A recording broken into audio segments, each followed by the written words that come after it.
啊，隨便睇咩路到緊衰哦，Mizo rap legend กันดิ 你老绕套。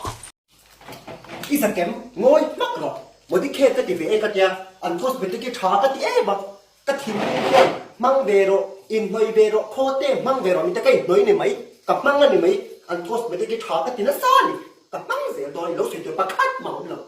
ให้เจงเล่นดุดักเรามีสิ่งก่อนที่เราที่ไปคัดมาเราในต่อสู้พอดอถูกป้าไม่ไหนต้องกระถิ่นแล้วมาหันตัวได้แน่ๆเลยมาเนี่ยก็คอยโดนแล้วมันนี่แหละCipahi ipitita hamo kihetalo atia mahing baya uthona utho baya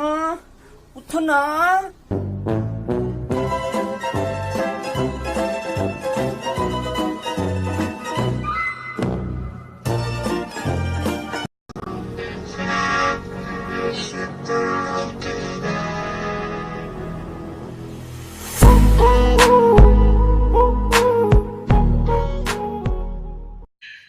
Miss Mizoram sang ni song Pariat Su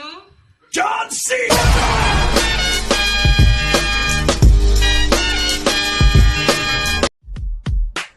Happy, happy, happy ajalah bernyanyi shalalala.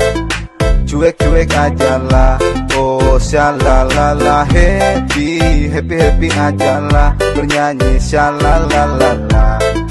Cuek, cuek ajalah, oh shalalala. Santai, ku tetap santai, nikmati hidup, tanganku melambai-lambai. Bukan ku lebay, tapi lebih asik santai. Kalak lova nga single kan lova. Tu pi kriang kan eva nga single kan izo. piang tar lo rim piang tar mana ka piang tar dai to khoi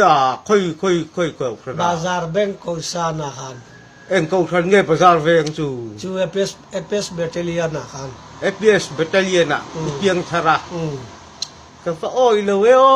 oi ro a ho to te bodu le zo chin la oi lo te chuan poi ka tim ni lo baptisma dai chang to mi chang dai to soi ma kan ka chang dai to ka sil me se la se lo ni hei thawi la ka ti khop mai ani nang ve cái chú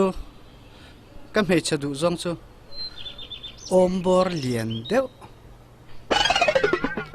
mong tầm là lệ khal em ấy hi hàn phốt xe bố cái em sẵn xuống rồi địch tắc chuan nang mà hiện cái đủ thu sắm hi kim phek ni mai cái gì ka oi lo nang chu min ti za mi tum chia cái mũ tiệt phát trăng sẽ khăn yan je na je ko burda chulo la do la rai na do